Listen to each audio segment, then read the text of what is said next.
What's up everybody, Zen Guardian here, and today we are back with another episode of the Easy Flawless series. Now in these videos, we go through the subclasses in the game to help better perk your Guardians out for Trials of Osiris. And as always with these videos, as long as they can hit 120 likes each, we will continue to do them. I believe all we have left are the Defender Titan and the Gunslinger Hunter. So if you guys want to see that content, make sure you hit this video with a thumbs up. But we are here today with the Bladedancer, so let's get right into it. Now right off the bat, you guys want to focus on intellect and discipline. The grenades in this category are some of the best in the game, and the super really has been able to creep up into the meta recently because of the special ammo nerf and the fact that shotguns really aren't on top. So the Bladedancer, especially in the super category, has really been able to shine recently. So right off the bat, you guys want to focus on intellect and discipline. Moving into the subclass here, starting off with the grenades, we have Flux Grenade, or the Sticky Grenade for this class, Skip Grenades, and the Arc Bolt Grenade. My choice is the Skip Grenade. I know a lot of people, especially recently, have been really using the Sticky Grenades, and even though that's a great grenade, in my opinion, I just like the way Skip are used. They're still very deadly, they're still very high in usage in the Crucible, and so I like to stick with the Skip Grenade. I do know a lot of people that use the Arc Bolt Grenade, and that really is a great grenade, especially if it's a map where a lot of people are going to be standing around in the same area and you kind of want to do some area of effect damage. The Arc Bolt Grenade can really be a great grenade, but in my opinion, I enjoy the Skip Grenade. Now for those of you guys that like stickies, the Flux Grenade is a great sticky grenade, but again, in my opinion, I just prefer the overall usage of the Skip Grenade. But with this subclass in particular, I would say any of these grenades will really work for you in Trials of Osiris. Moving into the jump here, we have Higher Jump, Better Control, and Blink. Now, if this was a couple patches ago, I would recommend Blink, but because of all the nerfs that Blink has seen, it really isn't worth your time at this stage in the game. Surprisingly enough, I have seen a lot of people using Blink recently, so I don't know if it's just those people that really just enjoy the movement mode as it is, but for me, I'm using Better Control. And once we get into exotics, you'll see a little bit more why I like Better Control. I know some people like to use Higher Jump, but you lose a little bit of recovery there, and in my opinion, that's more of a PvE thing. So for me, I like to run Better Control on my Bladedancer. Moving into the super, the Arc Blade, we have Showstopper, press RT during Arc Blade to damage nearby enemies. Razor's Edge, press RT during Arc Blade to unleash a destructive wave of energy that travels along the ground. And finally, we have Vanish, press RT during Arc Blade to disappear from sight. In my opinion, I like to rock with Razor's Edge here. Now, I typically won't use this part of the super when I'm active with my Bladedancer. Usually, I'll try my best to kind of juke out of the way and get really close, and of course, go in for those kills. And Razor's Edge can be very deadly, especially if the enemy team has a Bubble Titan or something like that, where you need to be able to get in there and do some damage without actually entering the bubble. So in my opinion, Razor's Edge is really the pick here. I know some people that like to use Vanish, but then again, those are the kinds of people that like to run a full invisibility loadout with this subclass, which I will show you guys in this video. But in my opinion, I think Razor's Edge is probably the best pick here, especially for Trials of Osiris. So for me, in the super category, I'm going to go with Razor's Edge. Moving on to the melee, we have Blink Strike, Backstab. Hitting an enemy from behind with Blink Strike causes significantly more damage. Escape Artist, hitting an enemy with Blink Strike grants brief invisibility.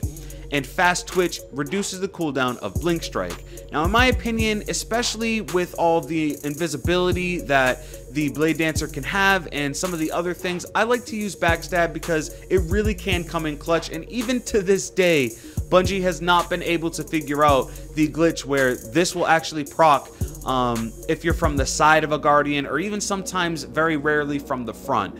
So at this stage in the game, if this procs, this can and will one-shot most opponents, especially if they're not running max armor. And so in my opinion, I think that Backstab is probably the best melee in this category. I know some people like to use Escape Artist where you get that invisibility, but in my opinion, that's more of a PvE thing and could really come in clutch in that space. But in PvP, I think Backstab, being able to have that extra damage, and again, using some of your invisibility if you perk that out, backstab can really come in clutch, so that's going to be my pick for the melee. Now, as always with these trees, we're going for highest armor. I say it in all of these videos, it can and will save your life. It can be the difference between a 4-4 win and a 4-4 loss. So for the Blade Dancer, max armor, we're running Path Unknown and Way of the Fearless. Trust me guys, you want to make sure you switch this up. I can't tell you how many Guardians I see to this day that still come from PvE content and they have maxed out agility, or they even have maxed out recovery, and they forget to switch to max armor when they're running Trials of Osiris. So make sure you guys do that the next time you enter the Crucible. In this middle tree here, we have Fleet-Footed, increases maximum sprint speed and extends slide distance.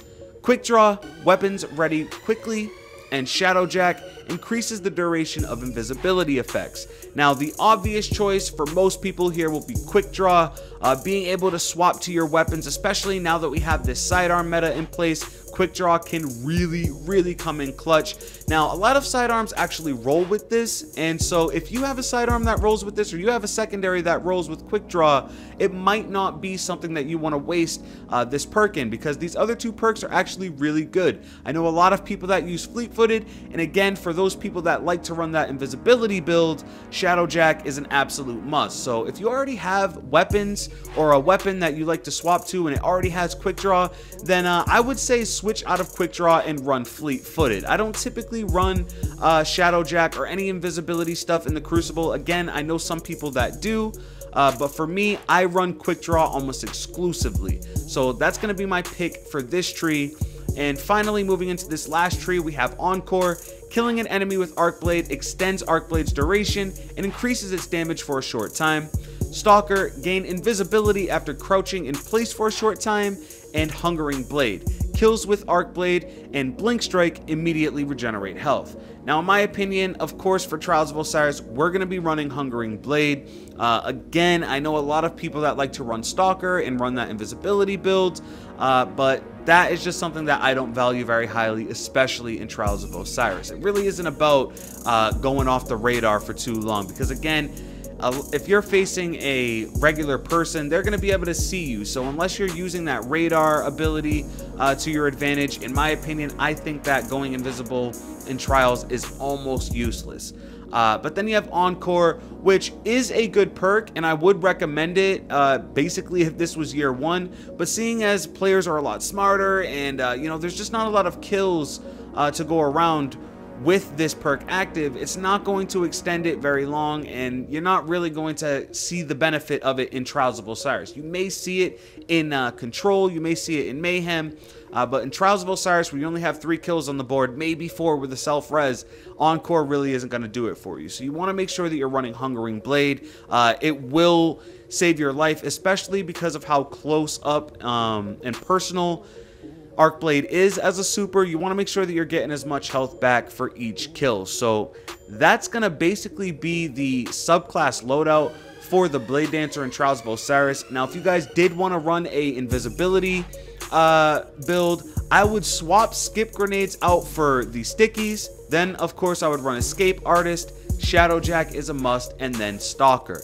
And with this, you're really able to kind of get behind your opponent, stay off the radar, stick them real quick for some cheap and easy kills, and it can be somewhat fun. So in my opinion, if that's something that you want to do and you really do like going invisible and kind of playing the flank artist, this is kind of going to be the loadout that you want to run. Obviously, for those of you guys that really like Blink, I would say at this stage, if you like Blink and it's something that you just can't get away from, then fine. I mean, you can run Blink and it can come in clutch, but really, because it takes away your HUD and because it's just not as good as it was, I don't run Blink anymore. I have tried running some cards with it, but it's just not as good anymore, so I don't run it like that. So again, guys, going over it real quick, we are going to run the Skip Grenade, Better Control Jump, Razor's Edge, Backstab, Max Armor, Quick Draw, and Hungering Blade. One thing about the Blade Dancer, like I said, with these multiple loadouts, it's really a versatile class, and so a lot of this stuff can be switched out. If you did want to use Fleet-Footed, that's an option. If you wanted to use that invisibility build, that's an option. If you wanted to use you know, stickies versus skips versus arc bolt grenades.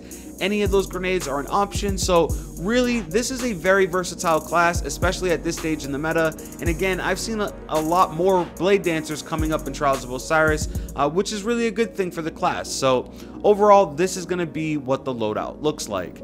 Moving into the exotics that I prefer for this subclass.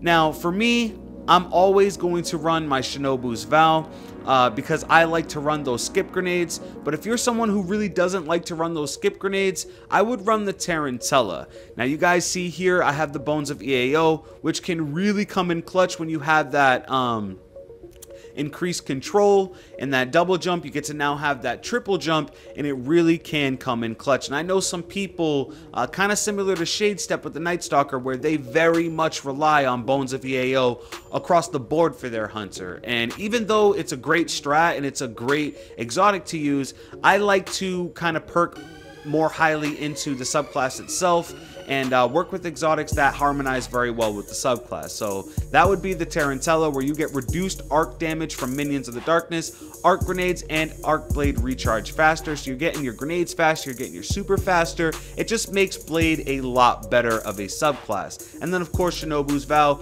improves skip grenade and gain an additional skip grenades charge. So not only are they better skips, where they track a little bit better, they're a little bit more fierce, but you get a whole nother one basically for free. So Shinobu's Vow is still a very good exotic, and it's one of my favorites for this subclass. Now, as far as loadouts go, this is a very versatile subclass. I mean, you can basically pick and choose whatever you want. Sometimes I snipe with this class.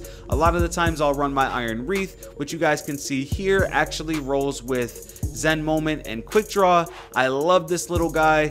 It's pretty much my best sidearm, and I love to run it on my hunter.